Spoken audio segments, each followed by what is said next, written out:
Welcome back to Mogul Spellams 2.0, a cute love story, episode number 27. ఈ episode కూడా చాలా special. ఎందుకో చెప్పుకోండి. నా రోల్ నెంబర్ కాబట్టి. అతని రోల్ నెంబర్ 23 కూడా ఇంపార్టెంటే, నాది 27 అంతకంటే ఇంపార్టెంట్. అండ్ ఈరోజు ఈ ఎపిసోడ్లో మొదటి అవుటింగ్ గురించి మాట్లాడుకోబోతున్నాం. ఆల్రెడీ మొదటి సినిమా అయిపోయింది, బొమ్మరిల్లు చూసేసాము, మంచి మంచి మెమరీస్ ఉన్నాయి. అలా ఇది మొదటి అవుటింగ్ అనమాట. ఇద్దరమే కలిసి కాలేజ్కి కాకుండా, మూవీకి కాకుండా ఎటైనా వెళ్ళామా అంటే అది first outing. And it was to IMAX. ఐమాక్స్కి వెళ్దాము అని అన్నాడు. సరే చెప్తా ఆగండి. అసలు ఏమైందంటే ఎలాగో నేను ఇలా కాలేజ్ డుమ్మా కొట్టి రాను అనేది క్లారిటీ వచ్చేసింది అతనికి. నేను కూడా అసలు ఇంపాసిబుల్ అన్నట్టుగా ఉంది. స్పెషల్ క్లాసెస్ అని చెప్పి అటు ఇటు వెళ్తున్నాం కానీ డుమ్మా కొట్టి మాత్రం ఎప్పుడు వెళ్ళలేదు. 100% అటెండెన్స్ అనమాట. నా పక్కది శ్రవంతికి కూడా అలాగే ఉండేది 100. అది నేను పోటీగా చూసుకునేవాళ్ళం. అది ఎప్పుడైనా తిరుపతికి అలా వెళ్ళాల్సి వస్తే 99.9 వస్తే ఏడ్చేది, జెలసీ. సో ఫన్నీ అట్లా అయిపోయింది అనమాట. సో వన్ ఫైన్ డే అసలు ఐమాక్స్ గురించి ఎలా టాపిక్ వచ్చింది చెప్తాను. జనరల్గా చాట్ చేసుకుంటున్నాం కదా, చాట్ చేసుకుంటూ ఉంటాము. ఇంట్లో వాళ్ళకి తెలియకుండానే సీక్రెట్గానే చాట్లు నడుస్తున్నాయి. బట్ మా అక్క వచ్చింది అప్పట్లో, ఇంకా తన ప్రెగ్నెన్సీ ఎండ్ టైం అది. అమ్మగారి ఇంటికి వస్తారు కదా ఫస్ట్ ప్రెగ్నెన్సీ డెలివరీకి. అలా అక్క ఇక్కడ ఉంది. మమ్మీ మంచిగా చేసి పెడుతుంది. నేను వంట జోలికి ఎప్పుడు వెళ్ళలేను. నాకు వంట అసలు రాదు. ఎప్పుడు నేను వండిందే లేదు. నాకు వచ్చిన చాయ్ పెట్టడం ఒకటి వచ్చు, మా మమ్మీకి చేసిస్తాను కాబట్టి. మా డాడీ చాయ్ తాగరు. సో మమ్మీకి తన స్కూల్ నుంచి వచ్చే టైంకి నేను చాయ్ పెట్టించేదాన్ని. అండ్ ఆమ్లెట్ వేయడం వచ్చు. చాలా గొప్ప గొప్ప వంటలు నేర్చుకున్నాను కదా. సో అవి నేర్చుకున్నాను నేను అప్పటికి, అంతే తెలుసు నాకు. అక్క చాలా బాగా వండుతుంది. మమ్మీ అక్క డాడీ ఎక్స్పర్ట్స్. ముందు ఎపిసోడ్ 1లో కూడా చెప్పేవాళ్ళు చాలా బాగా కుక్ చేస్తారు. ఈవెన్ మా ఇళ్ళల్లో ఏదన్నా ఫంక్షన్స్ అయితే ఒక 100-200 మెంబర్స్ అలా అయితే మా డాడీ, అక్క, మా పెద్దనాన్న వీళ్ళు ముగ్గురు కలిసి వండేస్తారు. అంత ఎక్స్పర్ట్స్ వీళ్ళు. So coming to the point, తిను చాట్ చేస్తున్నాడు. ఆ రోజు హాలిడే, లైక్ వీకెండ్ అనుకుంటా. మమ్మీ, నేను, అక్క రెస్ట్ తీసుకుంటుంటే బెడ్రూమ్ దగ్గర ఇలా పడుకొని ఉంది. నేను మమ్మీ కూర్చొని మాట్లాడుతుంటే నా ఫోన్ టింగ్ అని మోగింది. మా అక్క ఎంతైనా నాకన్నా 2 years పెద్ద, మన జనరేషన్ వాళ్ళకి అర్థమైపోతుంటుంది కదా ఫోన్ చూసుకుంటూ. మరి నేనేమన్నా ముసి నవ్వులు నవ్వుకుంటున్నానేమో నాకు తెలీదు. అలా జరుగుతున్నప్పుడు నా ఫోన్ టింగ్ అని మోగగానే టక్మని నా ఫోన్ నా చేతిలోంచి లాక్కుంది. నాకేమో సెక్యూరిటీ కోడ్ పెట్టుకునేదన్నా లేదా కూడా నాకు గుర్తుకు లేదు. ఆ ఫోన్కి ఉండేది సెక్యూరిటీ కోడ్, తర్వాత పెట్టుకోవాల్సి వచ్చింది అనుకుంటా. తర్వాత అప్పటి వరకు లేదు అనుకుంటా. సో ఇట్లా లాక్కుంది ఫోన్. నాకు మెసేజ్ చేసేదల్లా ఈ పిల్లోడు ఒక్కడే. ఇంక అసలు డౌట్ లేదు, మళ్ళీ చూస్తుంది. ఆల్రెడీ చాలా డౌట్ఫుల్గా ఈ మెసేజ్లు ఇది అని ముందు ఎపిసోడ్స్లో అయింది కదా ఇష్యూ. మళ్ళీ ఎక్కడ దొరకకపోకూడదు అని చెప్పి నేను ఇవ్వు అని అంటున్నా. ఇవ్వకుండా ఇలా అని. చాలా పొడుగు ఉంటుంది మా అక్కకి. నాకు లంబు జంబులు అనే పొట్టిదాన్ని. మా అక్క చాలా హైట్, 5'9" ఎంత ఉంటుంది. అయితే ఇలా అని అంటుంటే నేను ఒక్క ఊరుకుడు, నా ఫోకస్ అంతా నా ఫోన్ మీదే ఉంది. టక్కమని ఒక్క జంప్ చేయగానే మా అక్క పొట్ట మీద పడ్డా. నేను చాలా భయపడిపోయాను. మమ్మీ పిచ్చ తిట్లు నన్ను. ఏమనుకుంటున్నావు అసలు, అది ఇది ఏముంది ఆ ఫోన్లో అని అరుస్తుంది. మా అక్కేమో ఇట్లా పెయిన్ వచ్చిందో మరి ఏంటో, అయినా ఎంతైనా అమ్మో I can feel her now. నిండు గర్భిణి కదా, ఆల్మోస్ట్ 8.5 ఏమో, అదే సంథింగ్ అరౌండ్ మార్చ్ టైంలో ఇది. అయితే అలా మీద పడేసరికి ఇంకా ముగ్గురం ఇలాగా షాక్ అయిపోయాం. నా ఫోన్ అవతల ఇసిరేసింది. మా అక్క ఏడవట్లేదు కానీ పెయిన్ అన్నట్టుగా ఉంది. నాకు చాలా ఏడ్చాను నేను. పక్క రూమ్లోకి వెళ్ళిపోయి, నాదే పొరపాటు కదా, నేను అస్సలు అలా చేసి ఉండకుండా ఉండాల్సింది అనుకొని భయపడ్డాక కాసేపు అయ్యాక మా మమ్మీ హడావుడిగా వాటర్ ఇచ్చి, షుగర్ వాటర్ ఇచ్చి అది ఇది అట్లా చేస్తుంది. దాంతో షీ వాజ్ ఫైన్. ఇంత స్టోరీ అయింది ఆ మెసేజ్ చూడడానికి. తర్వాత ఎప్పటికో నేను ఫోన్ మా అక్క ఇంతకి చూడలేదులే, మెసేజ్ చూస్తుంటే ఇంకా ఘోరం అయ్యేది నాకు. కోర్స్ అక్క హెల్త్ కంటే ఇంపార్టెంట్ కాకపోవచ్చు, గొడవ అయితే అయింది కానీ హెల్త్ కంటే ఇంపార్టెంట్ కాదు కదా, బేబీ కంటే ఇంపార్టెంట్ కాదు కదా. బట్ లక్కీగా ఏం అవ్వలేదు. సో దాని తర్వాత నేను ఇంతకీ మెసేజ్ చూసుకున్నా, ఆ పిల్లోడి నుంచి కోర్స్ వచ్చింది. చూస్తే ఐమాక్స్కి వెళ్దామా అని రాశాడు. అయ్యే మా ఇంట్లో చూసేట గోలగోల అయ్యేది. అయితే ఓకే అని చెప్పా. ఈసారి ఏం బతిలాడించుకోలేదు, ఇంకా ఓపెన్ అయిపోయాం కదా, ఇద్దరం చాలా క్లోజ్ అయిపోయాం కదా. ఓకే బట్ సండే వెళ్దాం అన్నా. సాటర్డే కూడా మాకు కాలేజ్ ఉంటుంది కాబట్టి సరే అనుకున్నాము. దాని తర్వాత ఫైనల్లీ ఏ రోజు అయితే వెళ్దాం అనుకున్నామో ఆ రోజు వచ్చింది. నేను వెళ్ళి యాజ్ యూజువల్గా ఎల్బీ నగర్లో వెయిట్ చేస్తున్నా. తను వచ్చాడు. నాకు అసలు ఏ రూట్స్ తెలియదు, మీ అందరికీ బోల్డెన్ సార్లు చెప్పాను. కాలేజ్, మా చర్చ్, ఇల్లు, ఇంక అంతకుమించి నాకు ఏం తెలియదు. కోటి బస్ స్టాండ్ తెలిసేమో అంతే. అయితే వెళ్ళి నిల్చున్నాను. తను ఎటు తీసుకెళ్తే అటు వెళ్ళిపోవడమే. వెళ్ళాము. తీరా ఎట్లా వెళ్ళాము గుర్తుకులేదు, అదే అసలు ఎక్కడ ఉంటుందో కూడా గుర్తుకులేదు నాకు. హైటెక్ సిటీయా ఏమో మరి. వెళ్ళాడు, మొత్తం తీసుకెళ్ళాడు. వెళ్ళాం. దిగగానే అసలు పెద్ద మాల్. నాకు ఫస్ట్ ఎక్స్పీరియన్స్ అది. మాల్కి ఎప్పుడు వెళ్ళలేదు మేము. షాపింగ్ అంటే నా చిన్నప్పటి నుంచి చెప్పానా, కోటి, జనరల్ బజార్ లేదా చందన బ్రదర్స్. క్రిస్మస్ వస్తే చందన బ్రదర్స్లో మంచి బట్టలు కొనేవాళ్ళు, అంతే. ఇంకా అంతకుమించి తెలియదు నాకు. సో వెళ్ళాము ఐమాక్స్కి. ఇలా దిగగానే ఏదో కొత్త ప్రపంచంలాగా ఉంది. ఎక్కడంటే అక్కడ ఇలాగా అమ్మాయిలు అబ్బాయిలు కలిసి ఉండడం వింత నాకు అప్పట్లో, కొత్త అనమాట. కాలేజ్లో కలిసి చదువుకోవడం వేరు, బట్ ఇలా కపుల్స్ లాగా వస్తున్నారు, గ్యాంగులు వస్తున్నారు, బాయ్స్ అండ్ గర్ల్స్. అసలు ఫుల్తో ఎంజాయ్ చేస్తున్నారు అందరూ. నేను వింత వెర్రిదానిలాగా మొహాన్ని ఇటు అటు అటు చూస్తున్నా, భయపడుతూ ఉంటే. అంటే నా ఏరియా కాదు అని అనిపించింది ఎందుకో మరి. వెళ్ళాము. మొత్తానికి చూపిస్తున్నాడు అన్నీ, నాకేం తెలియదు కాబట్టి. ఇగో అక్కడ మూవీ థియేటర్ ఉంది, ఇక్కడ చిన్న చిన్న గేమ్స్ లాగా కూడా ఉంది అక్కడ. మరి అప్పట్లో నాకు బాగా రైడ్స్ పిచ్చి, అడ్వెంచరస్. చిన్న ఓషన్ పార్క్ ఎవ్రీ ఇయర్ స్కూల్లో ఓషన్ పార్క్ తీసుకెళ్ళేవారు. అన్ని పెద్ద పెద్ద రైడ్స్ అయినా నేను ఎక్కేస్తాను. నాకు వామిట్ సెన్సేషన్ ఇవేమి ఉండవు. మా మమ్మీ వాళ్ళకి ఏం పిచ్చి భయం, అసలు హైట్ చూస్తేనే అసలు భయపడిపోతారనమాట. బట్ నేను ఎక్కేది అలవాటు. సో ఇక్కడ కూడా అలాంటివి ఏంటంటో ఉన్నాయి, నాకు గుర్తుంది. మరి ఇప్పుడు ఉన్నాయో లేదో నాకు తెలీదు. అలాంటివి ఉంటే ఎక్కుదామని నాకుంది. తనకేమో నాకు వామిట్స్ అవుతాయి అని అన్నాడు. అబ్బా అనుకున్నా. బట్ ఏమీ తినకుండా ఎక్కితే నాకు పర్లేదు. నేను మార్నింగ్ ఎప్పుడో బ్రేక్ఫాస్ట్ చేశాను, పర్లేదు ట్రై చేద్దామని ఏదో ఎక్కాము. Giant wheel I don't remember, ఏదో ఎక్కాము ఆ రోజైతే.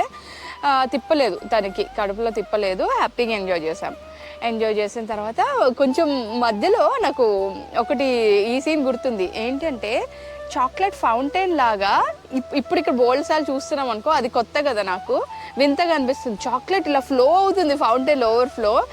మనకి లాలీపాప్స్ లాగా ఏదో ఉన్నాయి, ఎంత చాక్లెట్ కావాలంటే అంత ఇట్లా డిప్ చేసుకున్నట్టు చేసుకొని తినొచ్చు అనమాట.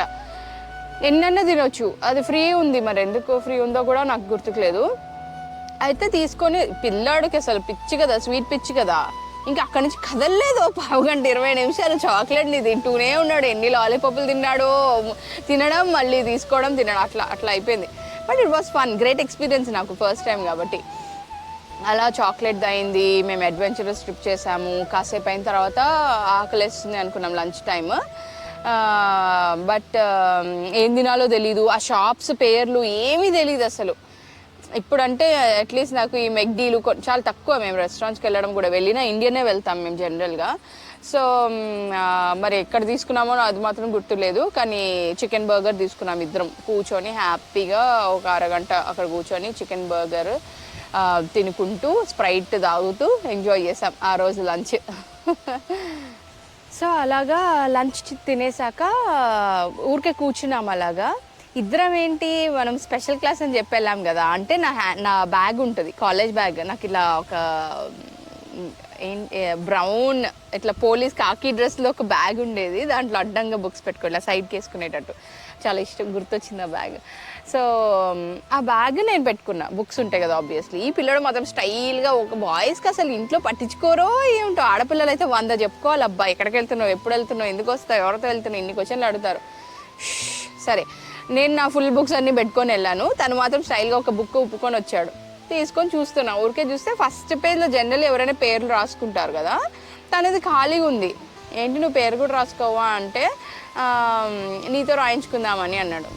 కథలు స్టైల్ కొట్టకు అని అన్న. లేదు, నీ హ్యాండ్ రైటింగ్ చాలా బాగుంటుంది కదా, నువ్వే రాయి. ఈ రోజు నుంచి ప్రతి ప్రతి బుక్లో పేరు నువ్వే రాయాలి అని చెప్పాడు.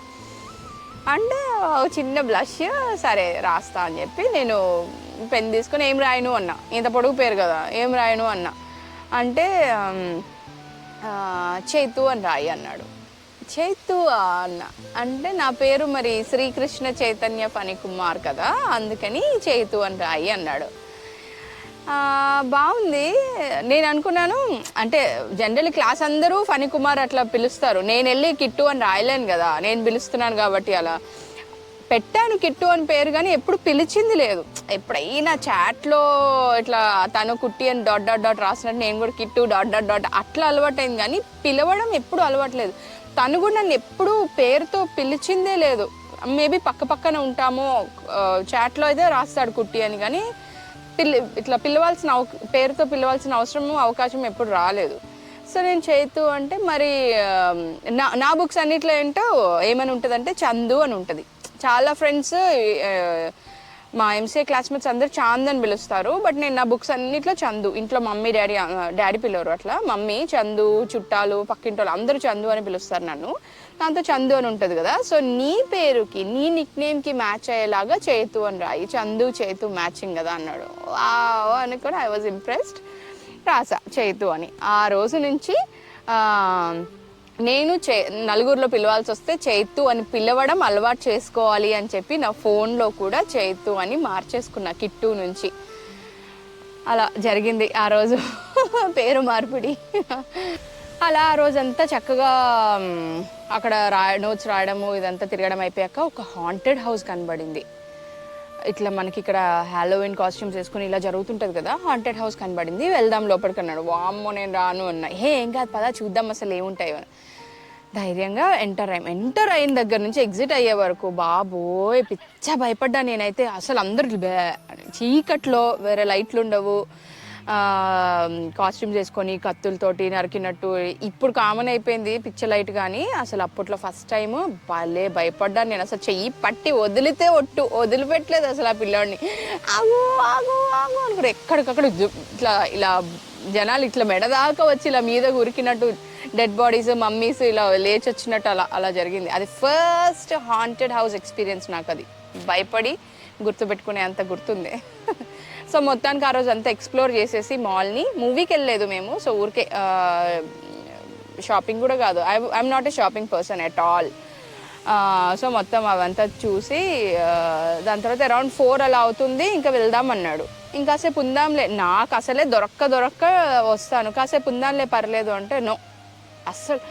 మీకు ఒకటి చెప్పాలి, ఈ పిల్లోడు అసలు ఇంట్లో 6 లోపు నువ్వు ఇంట్లో అడుగుపెట్ట, చీకటి పడేలోపు ఇంటికి వెళ్ళిపోవాలి అనేవాడు. ఎప్పుడు పెళ్ళికి ముందు ఎప్పుడు అంతే, చీకటి అయ్యేలోపు వెళ్ళిపోవాలి అనేది. అందరు జనరల్లీ బాయ్ ఫ్రెండ్స్ అని ఇంకాసేపు ఉండి అని బతలాడతారు కదా. నాకేమో దొరక్క ఛాన్స్ వచ్చి నేను అబద్ధాలు చెప్పి మరి బయటకు వస్తుంటే 4 అవ్వగానే నాడు అనేవాడు. ఎందుకు నాకేమో ఇంకాసేపు ఉండాలనిపించేది. లేదు యు ఆర్ మై రెస్పాన్సిబిలిటీ అనేవాడు. మంచిగా అనిపించేది, బట్ ఈ పిల్లోడితో ఇంకాసేపు ఉంటే బాగుండు కదా, మళ్ళీ ఎప్పుడో కానీ రాదు ఈ ఛాన్స్ అనిపించేది. కానీ అస్సలు ఊరుకునేవాడు కాదు. 4 అవ్వగానే చలో పద వెళ్ళిపోదాం, 6 లోపు ఇంట్లో ఉండాలి నువ్వు అని. దూరం కదా మళ్ళీ. ఇంకా అలా మొత్తానికి ఆ రోజు ఫస్ట్ అవుటింగ్ మేము ఐమాక్స్కి వెళ్ళి అన్నీ ఎక్స్ప్లోర్ చేసి ఎంజాయ్ చేసి తిరిగి క్షేమంగా ఎవరి ఇళ్ళకి వాళ్ళు చేరుకున్నాం. This was a cute episode. I hope you all enjoyed it. Thank you so much for watching, and please don't forget to like, share and subscribe. See you all in next episode. Bye bye.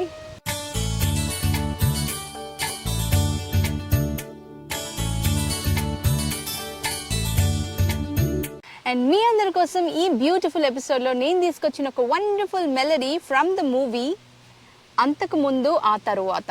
ఈ పాట నాకు టిక్టాక్లో ప్రవీణ్ గారు అనే ఒక ఆయన request చేశారు ఈ song. ఆయన వల్లే నేను ఈ పాట నేర్చుకున్నాను. And it's a lovely song. Sunitha garu పాడిన పాట మీ అందరి కోసం. వరము అవసరము అసనిప్పుడు ఇది ఏమో ప్రేమో ఎదపైన వాలే భారము హృదయాలు అల్లే వారము తెలియరాక తేల్చలేక ఇలా మిగిలానా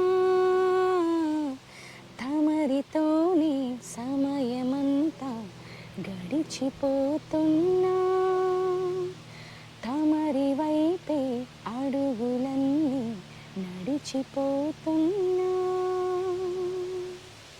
I hope you all enjoyed this beautiful song. See you all in next episode. Bye bye.